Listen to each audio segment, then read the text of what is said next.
Hola, muy buenas noches a todos. Mi nombre es Juan Diego Sánchez Rodríguez, soy estudiante de Economía en la Universidad Nacional Abierta de Distancia y vamos a estar entrevistando al señor Kenneth René en el marco de la clase de Doctrinas Económicas.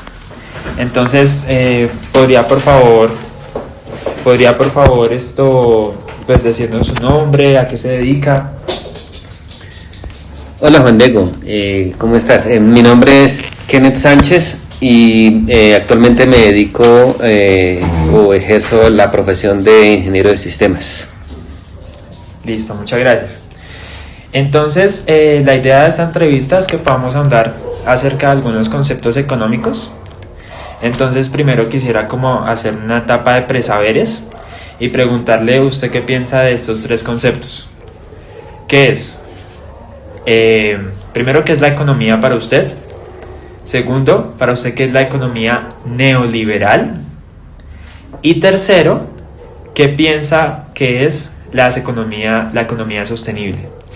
Esas tres cosas no tienen que ser conceptos exactos, no tienen que ser definiciones de diccionario, sino lo que usted piensa de esos tres conceptos: economía neoliberal y economía sostenible. Bueno, con respecto al primero, economía, pues no sé si esté equivocado, pero pienso que es la forma como se administran los recursos financieros, no sé, ingresos, egresos, creo que es toda esta rama, ¿no? La segunda, economía neoliberal, pues siempre he escuchado que el neoliberalismo se asocia al capitalismo, ¿no? Entonces yo pensaría que es la forma como la economía se administra, se maneja en el capitalismo, ¿no? Y la tercera, la economía sostenible, pues ya es, digamos, ya una economía enfocada o que vaya de la mano con los recursos naturales. ¿A qué me refiero? A que no se acaben los recursos naturales, como ese último boom, el boom en el que vivimos de no acabar los recursos como indiscriminadamente, sino que la economía vaya de la mano con la preservación de estos. Listo, si tiene razón en lo que dice. Entonces, para, digamos, que acotar un poquito esta definición, podemos decir que la economía es una ciencia, primero que todo, que se encarga de estudiar. Efectivamente, una parte de su estudio es la administración del dinero, entendiendo el dinero como una forma de intercambio y entendiendo que los recursos son escasos. Entonces, esa es la economía, es la ciencia que estudia los recursos escasos con usos alternativos. Ahora bien, la economía neoliberal es, digamos que, es el paradigma actual. O sea, cuando digo paradigma, es como el mundo en el que vivimos es un mundo neoliberal y se caracteriza porque tiene una concepción del ser humano como un ser egoísta que solo piensa en su propio beneficio y no piensa en los demás. Y de ahí viene un concepto que es el homo economicus, que es una palabra que viene en latín, el hombre económico, que justamente sería ese hombre egoísta que solo piensa en sí mismo. Y esa es la premisa de la economía neoliberal. Ahora bien, lo que dice sobre la economía sostenible es cierto, es una nueva tendencia que ha surgido como parte de las economías ortodoxas.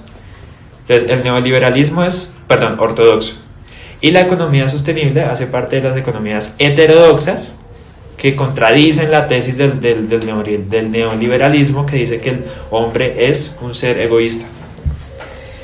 Ahora le quiero dar un dato. En América Latina y el Caribe, el 20% de la población concentra el 83% de la riqueza. ¿Cómo piensa que esto se relaciona con esos conceptos? Pues yo pienso que se relaciona con el segundo concepto de neoliberalismo, ¿no? Usted lo mencionó, ¿no? O sea, el hombre egoísta, algo así, eso. Entonces, pues, si el 20% de la población es la que tiene, digámoslo así, la riqueza, y el 80%, digamos, que no la tiene, o por lo menos vive, sí, con lo del diario, pues como que tiene que ver, para mí, está relacionado con el neoliberalismo, ¿no? Si usted fuera presidente del país, ¿sería neoliberalista? ¿No sería neoliberalista? ¿Aplicaría las economías sostenibles? ¿No las aplicaría? ¿Por qué? Bueno, esta es una pregunta compleja, ¿no? Porque pues el mismo concepto de neoliberalismo es un concepto negativo, ¿no? De egoísta, sí, o sea, si dice, no, el hombre egoísta, pues sí, uno dice es negativo, ¿no? Cuando usted me pregunta cómo sería, o sea, hay que aclarar ahí cómo sería yo como presidente o cómo administraría el gobierno. Entonces, yo pienso que como presidente, pues estaría como mal visto que uno se enriquezca, ¿no? Entonces yo lo voy a enfocar más bien a la forma como se administraría el país. Y yo pienso que, digamos que en esta sociedad en la que vivimos necesitamos a las personas que tengan dinero, a las personas ricas que llaman, ¿cierto? ¿Por qué? Porque esas personas, pues si bien tienen mucho dinero, son las personas que generan empleo. Y el empleo, pues es un compromiso en doble vía. O sea, el empresario se beneficia y el empleado también se beneficia, ¿no? Entonces yo pienso que es importante motivar a los empresarios porque son los que generan finalmente bastante empleo. Y si lo pensamos de una manera integral, ¿sí? Porque digamos que lo opuesto sería, por decirlo así, el socialismo, el comunismo, en donde pues no, el Estado nos tiene que mantener y bueno. Entonces, ¿qué pasa con ese modelo y con respecto a lo que yo estoy hablando? O sea, el Estado en sí no genera plata, el Estado no genera artículos para vender ni servicios para vender, o sea, el Estado no es una empresa, ¿sí? Entonces, ¿de dónde saca el dinero el Estado, en este caso, para mantener a esas personas que dicen, no, es que el Estado me tiene que dar todo, ¿sí?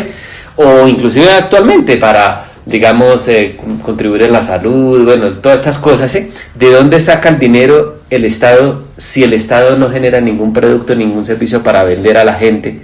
Entonces, ¿de dónde lo saca? De los impuestos que cobra. Y principalmente, muchos de esos impuestos son obtenidos de los impuestos que les cobran a las personas jurídicas, que en este caso son las empresas. Entonces, necesita a las empresas, que son las que finalmente le aportan gran parte del dinero de los impuestos, porque no hay que olvidar que también pues, los empleados también generan impuestos. Pero fíjense que todo tiene que ver. Sin empresas, el Estado no tiene dinero para mantener a la gente. Entonces, ¿de dónde va a sacar el dinero? ¿Sí? Y por otra parte, como mencioné, el Estado también requiere los impuestos de las personas que trabajan. Pero si no hay una empresa que le dé empleo a esa persona, pues tampoco va a haber impuestos que entren al Estado. Entonces, como que ¿de dónde va a sacar los recursos el Estado para mantener a las demás personas? Entonces, por eso digo que yo sería, en ese sentido, no sé, yo pensaría que neoliberal, porque el Estado necesita a las personas que generen empresa, y esas personas son finalmente, ¿quiénes? Pues los poderosos, los que tienen plata. Entonces, pues necesitamos a esas personas. Listo. Respecto a eso, digamos que esto no es un debate ni más faltaba, ¿no? Es una entrevista. Pero pues quiero darle un dato como que puede hacerlo cambiar de opinión en ese aspecto.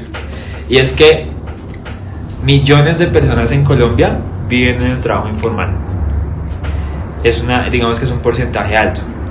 Y las micro y pequeñas empresas constituyen el 99% del tejido empresarial.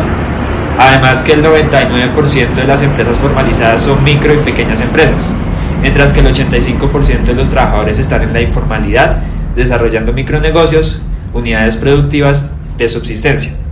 Bueno, entonces, pero digamos que como complementando esa idea, el problema que hace que surjan estas economías heterodoxas, no neoliberales, es que por lo menos Colombia es un país muy desigual, es de los países más desiguales del mundo.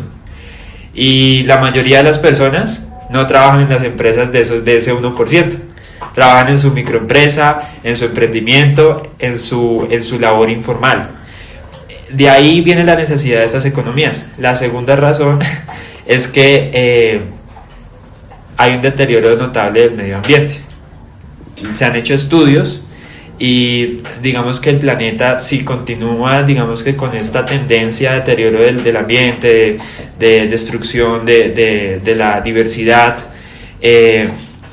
digamos que sabemos que la raza humana no tiene un futuro. Y por eso es que hay un autor muy importante en este tema de la bioeconomía que justamente hace este planteamiento. Se trata de Nicolás Rogen, que básicamente lo que él hizo fue agarrar la teoría sistémica que usted como ingeniero de sistemas me imagino que recuerda todo ese tema de la entropía, todos estos conceptos, y los lleva a la economía y nos explica que realmente hay que tener un cambio en este tema de la economía, por lo menos en los temas biológicos, en los temas bio, y se une a esto pues todo el tema de la pobreza, de la desigualdad, que surge, de ahí surgen las economías sociales. Pero esto no se trata de un debate, digamos que el paradigma es el neoliberalismo. Entonces, la última pregunta que le quiero hacer, ya para cerrar, es: ¿usted cree que en su vida diaria, tal vez en la empresa donde trabaja, en su hogar, hay alguna práctica que implemente o que apoye la economía sostenible, la economía solidaria, es decir, la ayuda a los demás, o hay una práctica de la, digamos que de ayuda al medio ambiente, algo por el estilo? Pues realmente voy a ser sincero, yo pienso que por el contrario, ¿no? Si nos los enfocamos en la parte de la naturaleza, ¿sí? ¿Por qué? Porque pues especialmente uno como ingeniero de sistemas y como desarrollador de software hoy en día, pues lo normal es utilizar inteligencia artificial para acelerar los procesos, ¿no? Y pues no solamente yo, ¿no? Cualquier persona hoy en día generar una foto, lo que sea, si no soy ingeniero de sistemas, pero digamos que hablando de mi campo, pues yo utilizo bastante la inteligencia artificial hoy en día para agilizar los procesos de desarrollo. Entonces, todos sabemos que eso en algún momento, de alguna forma, está consumiendo recursos y recalentando algún procesador en la nube, en donde sea, en un centro de cómputo, y pues ese procesador necesita regular la temperatura, y tengo entendido que si está utilizando agua o, bueno, recursos naturales para poder, porque son más económicos para utilizar y regular temperatura. Entonces, por el contrario, pensaría que no. O sea, la verdad sea dicha, ¿no? Entonces, difícilmente pensaría yo cómo podría uno contribuir, ¿no? O sea, a la naturaleza, ¿no? Porque digamos que la contribución que se está haciendo es de otra manera, digamos, a las personas, pero digamos que eso ya no es sostenible, sino eso ya es, digamos que el modelo que se ha venido ejecutando durante los últimos años. Pero no, o sea, realmente no veo de verdad que esté contribuyendo. Antes, por el contrario, ya no estamos contribuyendo, y pues ya es imposible retroceder porque ya la inteligencia artificial está aquí y como sea hay que utilizarla. Listo, entonces me parece muy interesante esa reflexión, una crítica a que en la sociedad actual hay muchas barreras, hay muchas barreras para que las personas, desde nuestra vida diaria, desde nuestra labor, tal vez en una oficina, podamos justamente tener prácticas solidarias, prácticas sostenibles con el medio ambiente, y pues efectivamente la sociedad motiva e incentiva a que seamos ese homo economicus, el hombre egoísta que piensa en sí, que genera dinero, que quiere hacer crecer su capital, y pues eso es lo que se incentiva en una economía neoliberal y un país como Colombia en la actualidad. Entonces, pues muchísimas gracias por esta reflexión. Hablamos de qué es la economía sostenible, el neoliberalismo, y de verdad le agradezco mucho su tiempo. No, muchas gracias a usted, Juan Diego. Hasta luego.